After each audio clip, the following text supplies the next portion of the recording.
Mga kapatid, naging ganap ng bagyo ang low pressure area na tatawaging Neneng. Bukod dyan, isa pang LPA ang binabantayan na posible ring maging bagyo. Dagdag pa yan sa nagpapaulan ngayong habagat. At para bigyan tayo ng komprehensibo at mas klarong impormasyon sa lagay ng panahon, kasama natin ang ating weather frontliner, Alvin Pura. Alvin, bago natin puntahan itong bagong bagyo na na-develop, balikan muna natin yung ulan na naranasan natin kahapon. Yun ba ay sa atin lang sa Metro Manila or yung buong naaapektuhan ng hanging habagat? At ang sinasabi pa, Malaundoy daw yung naranasan natin. Totoo ba yun? Yes, Cheryl, medyo hindi tama ang comparison yung Malaundoy, pero malakas yung ating mga pagulan. Dito sa Metro Manila, sa katunayan, nakapagtala nga tayo ng 202.1 millimeters sa loob lamang ng 5 oras. Pero base sa mga nakuha nating datos is isolated siya sa Metro Manila. Yung iba, malalakas din po yung mga pagulan at tuloy-tuloy, pero hindi ganito kabigla. Ang nakikita nating dahilan dyan is yung tinatawag nating supercell thunderstorms o isang thunderstorms na may kalakihan kumpara sa normal. Kung mapapansin nyo or kung maalala nyo, last year nangyari na po yan na sobrang init ng panahon at nagpabaha ang isang supercell thunderstorms sa Metro Manila. At ganitong panahon din yan. At kung ikukumpara naman natin sa Bagyong Undoy, kung titingnan na natin itong 455 millimeters over a 24 hours, so malamang dito po nila kinumpara yan, kung mapapansin nyo is kalahati, pero ito ay mas mahaba, 24 hours. Ito naman ay 5 oras lang. So magmumukhang mas mabilis at mas malaki ito kasi hahatiin mo to at paparamihin mo pa yung oras. Ang hindi natin nakita is yung 341 millimeters na pag-ulan. Ng 455 na yan ay ibinuhos lamang sa loob ng 6 hours. So halos doble ng pag-ulan ng Bagyong Undoy sa parehong oras. So, ibig sabihin yan, mas malaki ang pag-ulan ng Bagyong Undoy, mas malawak at mas maraming na-damage. At maliban dyan, ito pong Bagyong Undoy, hindi lang yan localized, kagaya ng binanggit natin kanina na halos Metro Manila lang yung ganyang biglang pag-ulan. Ang Bagyong Undoy ay nagpaulan din sa area ng Tanay, dyan sa Sierra Madre na kung saan, dyan dumadalo yung ilog natin. Kaya mas maraming nabaha, lalong-lalo na dyan sa Marikina. At kung bibigyan natin ng reference, yung Marikina River natin, pinakamataas yan, 17 meters, alert level 2 kahapon, ng kasagsagan ng ulan natin. At dito sa Bagyong Undoy, pumalo yan ng 21.5 meters. So, halos nandun na doon sa pinakadulo ng ating metro sa Marikina Sagutin River. naman natin yung maraming tanong ng mga kababayan natin. Kasi sinabi natin kagaya kahapon ay tuloy-tuloy na mararanasan, makakaapekto ang habagat sa ating panahon. Pero ang tanong, kagaya, particular mga kapatid dito sa Metro Manila, tinatanong nila, nasan ang ulan? Akala ba namin tuloy-tuloy pa rin yung habagat? Cheryl, aktibo yung ating habagat at nakadepende yung ating mga pagulan dun sa nabubong mga kaulapan dito sa may West Philippine Sea. Kung meron tayong satellite image kanina, yung ating bulto ng mga pagulan ay offshore, medyo malayo sa ating bansa at nakakonsentrate siya, nakatanggap ng maraming pagulan itong lugar ng Mindoro at ilang bahagi ng Cavite at Batangas. Yung ating mga bulto ng malalakas na pagulan ay hindi masyadong umabot sa Metro Manila. Kaya nagkakaroon tayo ng tinatawag na breaks in rains o yung mga breaks sa ating mga cloudiness na kung saan sumilip pa nga yung ating araw. Pero ngayong gabi, nagpapatuloy na yung ating mga pagulan. Although hindi ganun kalakasan, meron tayong mga hina, katamtaman at kung minsan malalakas na pagulan. So ganito po ang sistema niyan, Cheryl.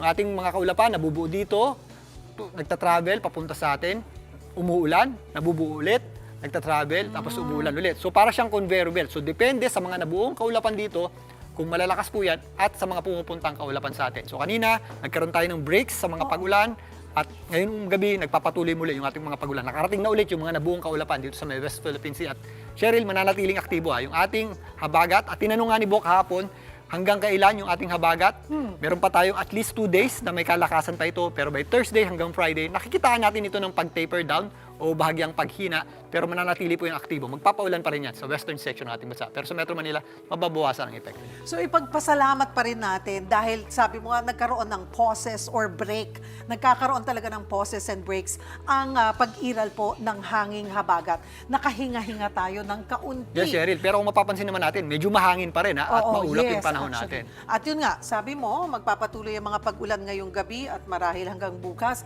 Anong mga probinsya ang kailangang maghanda pagdating pa rin sa pag-iral ng hanging habagat? Cheryl, ngayon nasa ibaba naman yung ating concentration ng mga pagulan dahil doon sa flow ng hangin natin papunta sa Bagyong Neneng. Ang Mindoro, Occidental at Oriental Mindoro, nandiyan natin nakikita yung intense hanggang, heavy hanggang intense rains natin. Cavite, Batangas, Zambales at Bataan. Pero itong natitirang bahagi ng Ilocos Region, Ilocos Sur, La Union, Pangasinan, Benguet, Abra, kasama dyan ng Baguio City. Meron pa rin tayo dyan kung minsan malalakas sa pagulan dahil sa epekto ng habagat. Maging ang ilang bahagi ng Central Zone, Nueva Ecija, Tarlac, Pampanga, Bulacan, maging dito sa Metro Manila, kung mapapansin natin, is bumabalik na yung ating mga pagulan ngayong gabi. So mas masarap tayong makakatulog ngayon, mas presko. Pero yan, medyo traffic pa rin po. At dito nga sa Rizal, apektado rin yan ng habagat, maging dito sa natitirang bahagi ng Calabarzon. At pagpapatuloy pa yan hanggang bukas yan.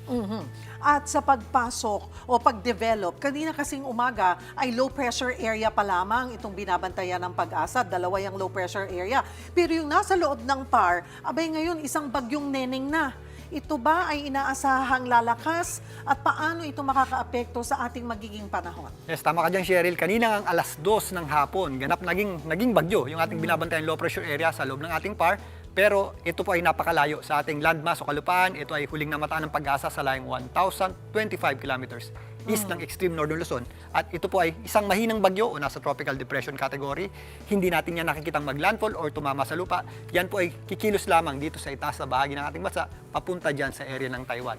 Samantalang yung low pressure area sa labas ng PAR, may kataasan na rin po ang tsansa niya maging isang ganap na bagyo. Pero sa ngayon, ito pa ay tutungo dyan sa direksyon ng Hong Kong at hindi natin nakikitang pumasok pa sa ating area of responsibility. Ito lang bagyong neneng ang mabibigyan ng local name, pero yung dalawang yan, dumadaloy dyan, papunta yung ating habagat o southwest monsoon na kung saan patuloy nga itong makaka-apekto sa atin sa mga susunod pang mga So araw. paano? Meron ka kasing binabanggit palagi na pag yung magic, ano ba yun? Yung critical... Yung general area natin. Ayan, general area ito yung may box dito na pag nandyan yung sama ng panahon at may habagat, lalong mapapalakas o ma-enhance. So ganyan ba ang gagawin nitong tropical depression, Neneng? Yes, Cheryl, tama ka dyan. Meron tayong general area dito sa pagitan ng southern Japan, sa Okinawa, at northern Luzon, kung saan pag dumadaan yung ating bagyo is humihila yan ng habagat na dumadaloy papunta dito at nakaka-apekto sa Metro Manila. Sa katunayan, itong mga nakarang araw pa is affected na tayo ng ating habagat o southwest monsoon. Mananatili po yan dyan sa general area na yan at ito pang low pressure area na nasa labas ng PAR is tumutulong din sa paghila ng ating habagat. Kaya consistently nagpapaulan yung habagat dito sa ating lugar. So tama ka, Ma'am Cheryl, ito ay magpapalakas ng habagat habang kumikilos dito sa ibabang bahagi ng southern Japan. Siguro huling paalala muli sa ating mga kapatid, kahit na medyo humuhupa po yung mga pag-ulan, wag tayong magpakampante. Manatili tayong alerto. Again, ano-anong mga lugar yan sa Luzon at maging bahagi pa rin ng Visayas. Ano? Yes, Cheryl, Go tama ahead. ka dyan. Yung ating mga pag-ulan, minsan nga sumisili pa yung ating araw, pero again, mataas ang tsansa ng ating pagulan. Anumang oras sa maghapon, posible tayong makaranas ng mga katamtaman at kung minsan malalakas na pagulan. Lalong-lalo na kapag meron tayong thunderstorms. At gaya nga ng naranasan natin itong nakarang araw, posible yung ating tinatawag na supercell o yung ating mga severe thunderstorms. Yan po yung ating mga thunderstorms na nagdudulo talaga ng malawakang pagbaha. Although, yan po ay hindi masyadong nagtatagal, pero certain tayo na may pagbaha yan dahil nga in a short period of time, medyo may karamihan yung ating tubig na natatanggap kapag meron tayong mga thunderstorms. Okay. Ang sinasabi rin ng Pag-asa, ihabol din natin, Alvin, may isa pa actually bagyo pero napakalayo pa, nasa may Pacific Ocean pa raw po. Pero next week na natin po problemahin Sige, yun. Sa sobrang layo, nasa around 3,000 kilometers away pa. So babantayan pa rin natin yan at bibigyan kayo ng update ng ating weather frontliner na si Alvin Puran. Thank you, Alvin. Thank you. Mga kapatid, Cheryl Hosing po. Maging maalam at may pakialam sa mga napapanahong issue at headlines. Mag-follow at mag-subscribe na sa social media pages ng News 5.